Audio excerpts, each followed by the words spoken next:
Welcome, Buffs, to the first episode for the 2018 to 2019 year.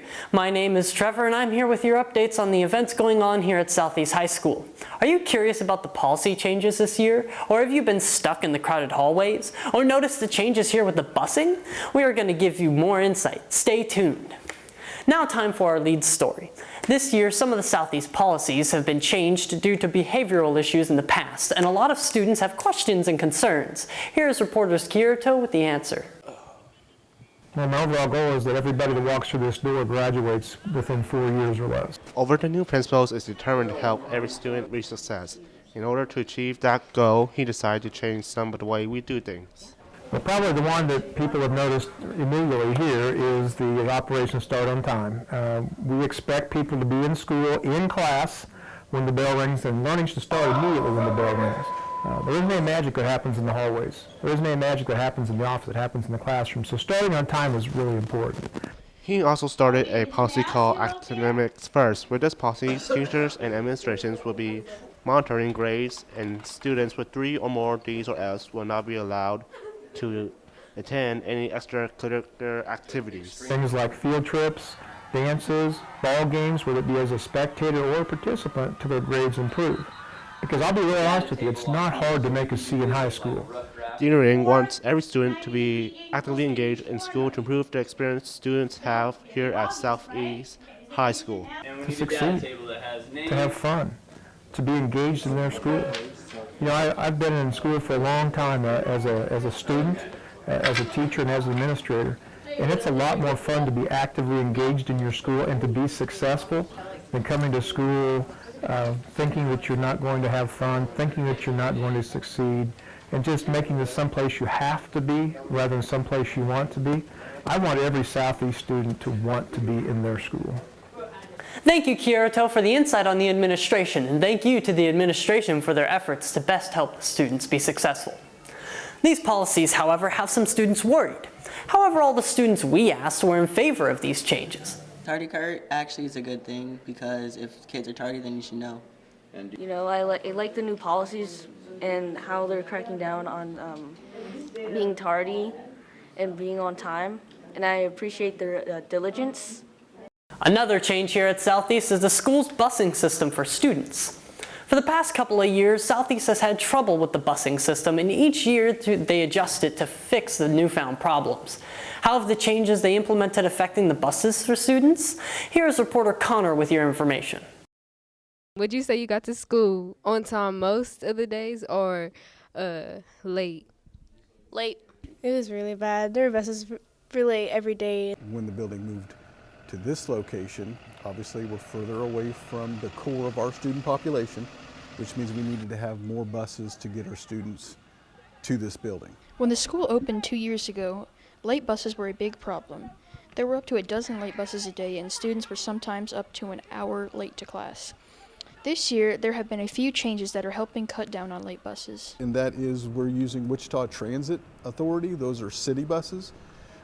We have a brand new opportunity with Wichita Transit. That is, they provided us opportunity with 3 buses. While there are still late buses, there are not as many as last year. If we do have late buses, those buses would be motioned down to the east end of the building where I'm pointing, and they would be entered in through the east entrance where we have an additional cafeteria, so that we have an identified number of students that are late. Not only are they trying to get students to school on time, they are also trying to get students home on time. This year, the SRO officer stops traffic at the end of school to allow buses to get out. With a strong administration and supporting staff and students' willingness to kind of be flexible in terms of our changes, I look forward to an awesome semester. Hopefully it'll be something that the district can point to as successful logistic operation. For BTV, I'm Connor Ross. Thank you for taking us on that ride back home, Connor. Everything is crowded, from the roads to the buses to even the halls here at Southeast High School. Students make their ways through the halls trying to avoid getting a tardy. Here's reporter Gina with your tips on getting to class on time. Do you ever feel like you are swimming through a fish in the hallways? With 2,000 students in the building, it may be hard to get around. And if you have 2,000 students trying to use the main hallway, it's very crowded. Many students say crowded hallways lead to tardies. Have you ever been late from all the people in the hallways? No. No, I'm never late. I make sure I get past them. There are tips to get students to spread out in the passing period. Around people, really just slide in wherever you can. Don't be afraid to walk faster than other people. Despite the crowds, tardies are down. Don't let the crowded hallways be an excuse to be late to class. Well, tardies are going down. We have about 80% less tardies a day this year than we did last year. And don't forget to serve your detentions. From BTV, I'm Gina. Thank you, Gina, for walking us through the hallways. Mrs. Farmer's class is known for their parakeets and chickens, but there was an eagle in her room a couple of weeks ago. Huh? Yeah, so what do you think about it so far? Is this your first year? Reporter Suzanne Tobias toured the garden, saw the chicken coops, and even helped watch some ferrets. Some other things at Southeast that have been watched, other than ferrets, have been cars. The band, choir, and orchestra and performing arts students raised over $5,000 to help cover fees and uniforms. Over 300 students took part washing, drying, and helping direct traffic for 6 hours. And this year's sports teams have been cleaning up the field as well. Here's Xander Shaw with sports.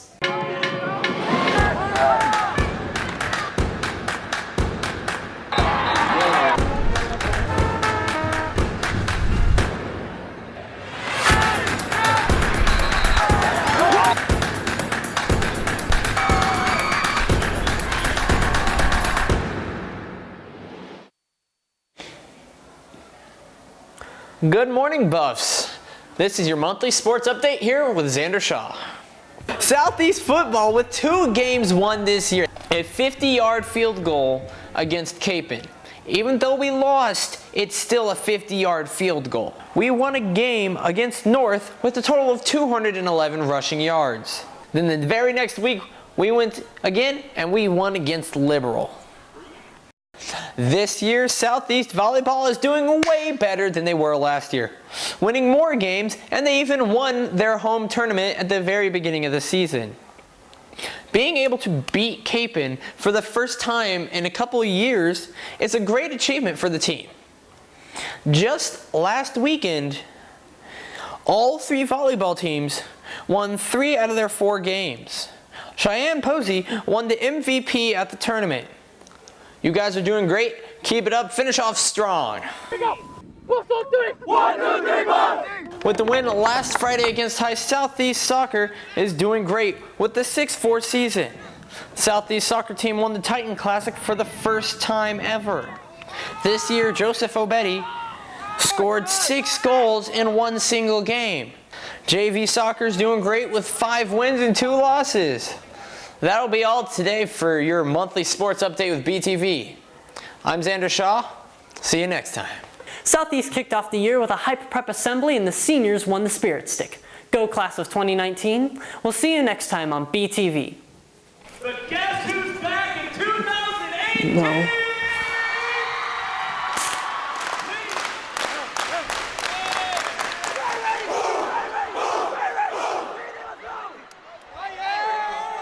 Still